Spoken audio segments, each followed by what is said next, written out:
Good morning, students. This is Seth Vidya Mandir, Junior College of Science and Commerce, and this is the HSC Online Audio Video Lecture Series. And I'm Beena Raikar, your OC teacher, and I'm continuing with chapter number 6, Social Responsibilities of Business. Today's topic that I'm going to explain is responsibilities towards employees. As we are a member of family, we are also a part of society. Society and family do several things for our benefits and also expect certain obligations from us. As a student, as an individual, you have certain responsibilities such as completing your assignment in time, taking care of your parents, eating healthy food, and keep yourself fit and keeping promises. It is true for business also. Business operates within a society. It uses resources of society. It depends on various factors of society for its function. Land, water, and other resources, that is, factors of production required by business units are owned by society. Requirements of capital and financial needs are supported by investors who are members of society. Without members, without employees and customers, business unit cannot function, and it becomes very important that business should do something for the society in return. This responsibility of business towards the society is called as social responsibility. Now there are many interest groups and business has some responsibility towards them. Different interest groups are owners, investors, employees, consumers, government, and society. So now I'm going to explain you responsibilities towards employees. Employees are human resource that must be treated with dignity and respect. Mutual confidence and trust on employee will bring success to managerial goals. Government has passed various labor laws to safeguard the interest of employees. And business has following responsibilities towards employees. Now let's see what are the responsibilities. First one, job security. Second, fair remuneration. Third, health and safety measures. Fourth, good working condition. Fifth, recognition of trade unions. Sixth, education and training. Seventh, workers' participation in management, promotion and career opportunities, proper grievance procedures. And the 10th one is miscellaneous. Let's repeat once again. What are the responsibilities towards employees?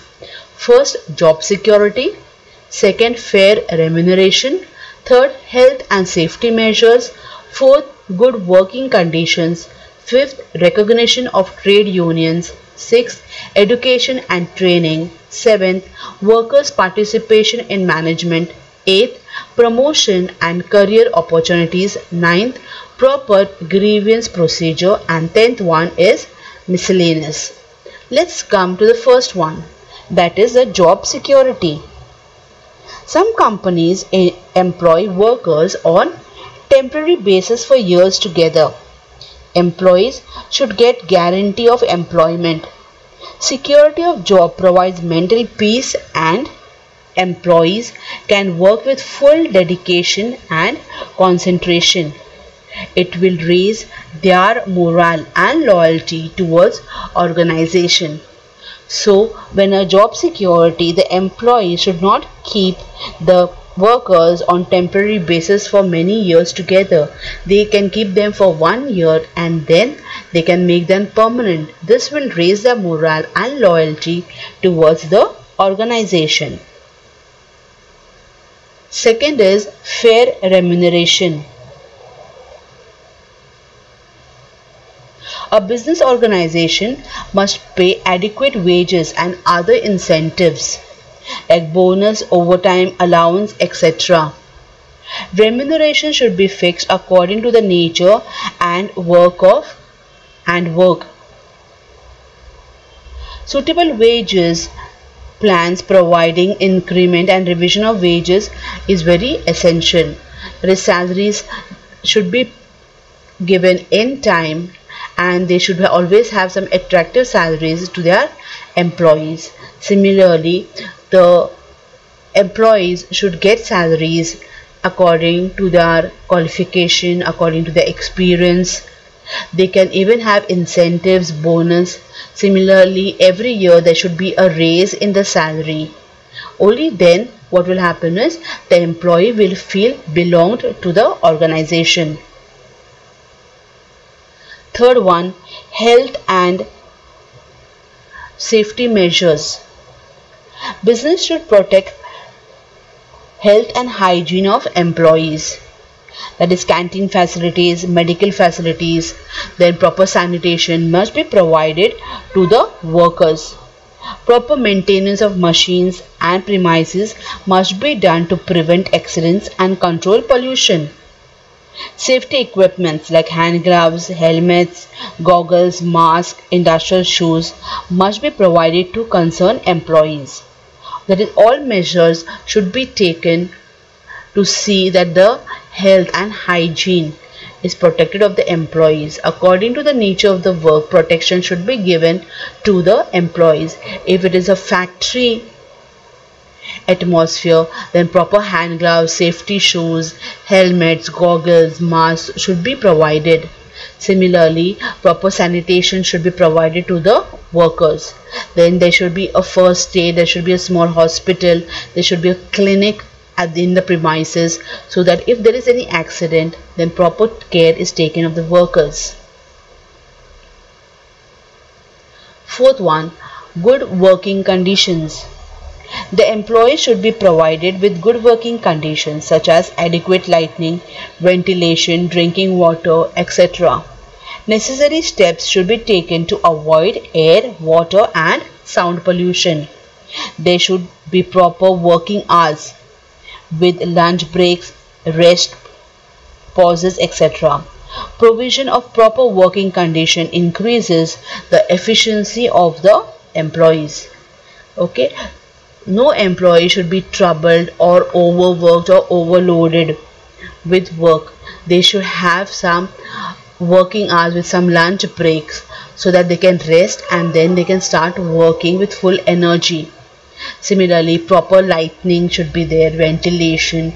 It should not be, the room should not be suffocated. There should be clean drinking water. Okay, sanitation, there will be clean toilets that they can use. The fifth one, recognition of trade unions. To maintain industrial peace, okay, is the responsibility of commercial organizations. They must recognize the right of workers to join trade unions. They should not suppress formation of workers' union. Divide and rule policy should not be followed. Management should sort out various problems of workers or employees by holding talks or negotiations with such unions. Management and unions should agree to ban strikes and lockouts to protect interests of both the parties. If there is any problem, if there is any misunderstanding between the management and the workers, the workers should not go on strike or lockouts, because it is not good for both the parties. Okay, that is, the company may shut down, which results in profit attaining for the management. Similarly, if there is no profit, how will the workers get the salary? So this should not be done. Whatever is the misunderstanding, it should be cleared. And the employer should not use a policy of divide and rule. In fact, trade unions should be there. A healthy trade union is a must for every organization. 6.1, education and training. Organizations should make every possible attempt to educate employees. That is, whenever a job is given to an employee, introduction training should be there, a refresher training should be there, then in-service training should be there. It is conducted so that the employees are updated with the latest development. Training makes employees confident and it also increases their efficiency.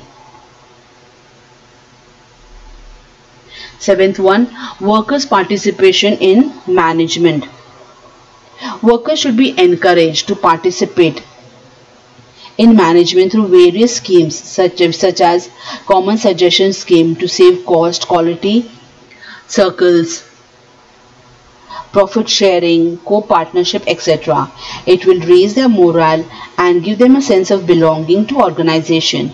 It will also create relationships between labor and management. The main part is it will raise their morale and give them a sense of belonging. The eighth one, promotion and career opportunities. Business should offer adequate opportunities of promotion to their talented employees.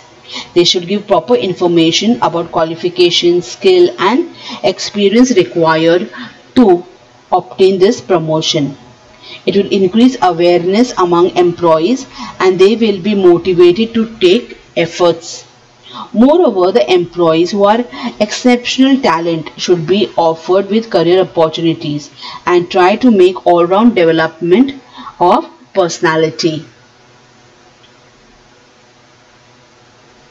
Ninth one, proper grievance procedure. There should be proper grievance procedures to handle employee complaints. All queries should be sorted quickly. The employees must feel satisfied. Investigations and necessary action should be taken to settle their grievances. And these grievances, there should be solutions to those grievances, because if the employees are satisfied, they will work efficiently and which will result in high profit for the organization. And the 10th one is miscellaneous. That is all other important points for that employee. That is fair treatment to all employees. All the employees should be treated equally. There should not be any ups and downs or any bias among the employees. To recognize, appreciate and encourage special skills of employees. If your employees have some special skills, it has to be appreciated. To introduce code of conduct, to provide opportunities for meaningful work and to recognize goals. To protect religious, social, political rights of employees. Allowing formation of informal groups. That is, divide and rule should not be the management's point of view. It should always be that their workers should come together and work. There should be a team spirit among the workers. This will enhance the efficiency of the workers, which results in profitability. I hope you have understood all the responsibilities towards employees. I repeat once again: job security, fair remuneration, health and safety measures, good working conditions, recognition of trade unions, education and training, workers' participation in management, promotion and career opportunities, proper grievance procedure, miscellaneous. Okay, thank you students.